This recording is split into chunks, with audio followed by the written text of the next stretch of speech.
Welcome back. I hope all of you are doing well and standing with the good side.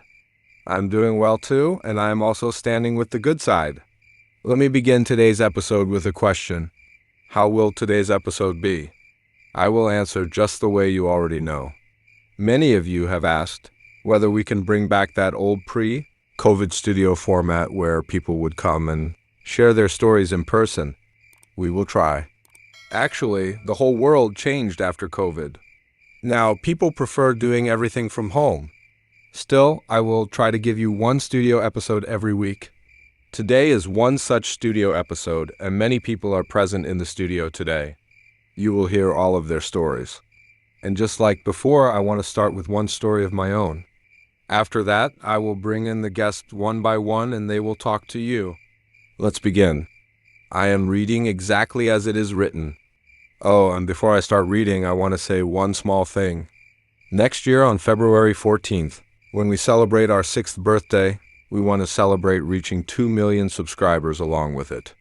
This is possible if you stand by us just like you did when we reached 1 million. You supported us with everything you had, and because of that, we were able to celebrate 1 million successfully even before the expected time. Let's see what happens this time. For now, let's move to the story. Assalamu alaikum. Shuvo brother, my name is Munna. My home is in Moral Gang of Beggarhat. Since childhood, I have lived in the Halishahar area of Chattagram. I am a student. I have been listening to your Ghost FM program for a long time. I didn't have a smartphone before. And honestly, I didn't understand much about phones. So even if I wanted to, I couldn't contact you. This is the first time I am writing to you. This happened 5 years ago. I was 14 then, studying in class 6. The time was mid-March, 2018. My father used to work in an organization in Halishahar. We were 3 people in the house.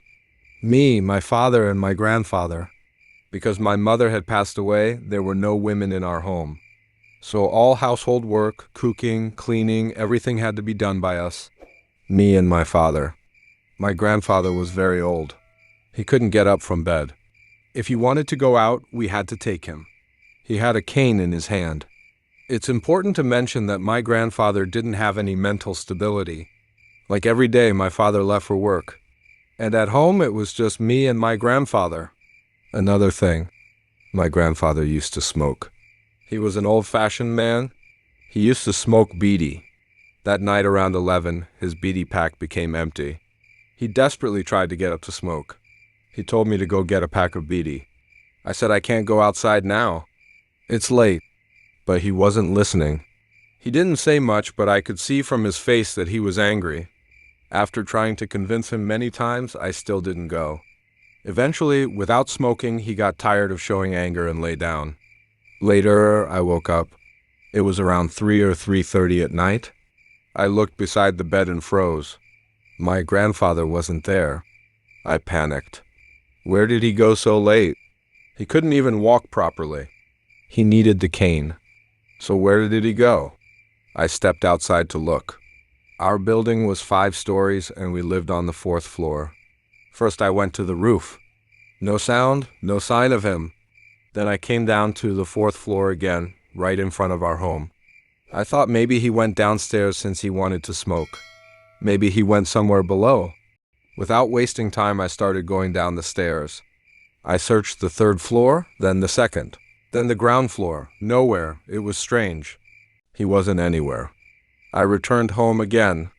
When I opened the door, I saw him lying exactly where he had been lying before. I woke him up and asked, "Where did you go?" He said, "Where?" I didn't go anywhere.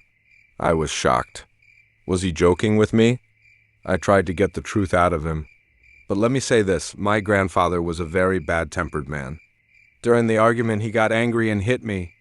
Right then, I understood he wasn't lying. That night, I couldn't sleep at all. I was angry at him, so I went to the roof and sat alone. Fajr prayer was only a few moments away. My eyes fell on the roof of the building next to ours. Another 5-story building. The 2 rooftops were close, enough that someone could easily move from one to the other. On that rooftop there was an old bed. Usually when a tenant leaves without paying rent, They leave some personal belongings behind. That bed must have been left for that reason. It would be sold later. For now, it was lying there. When I looked at that bed, I was stunned. My whole body trembled. I saw an old man sitting on the bed, and that old man was none other than my grandfather.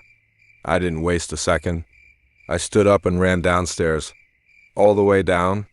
I didn't go inside my home. I stayed downstairs. Soon I heard the call for Fajr. Some people were walking toward the mosque. I followed them. After the prayer, I came home. Still, I didn't have the courage to enter the room. After a while, my father came. Then I finally entered. Everything looked normal.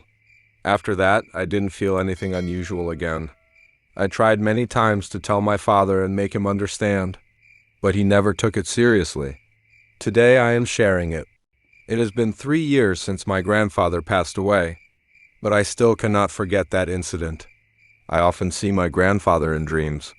What I told you is 100% true. This was the first supernatural event of my life. If you like it, please read it on your show. And with that, he ended his story. I hope you liked it. If you did, let us know. Write in the comments and share it with your loved ones.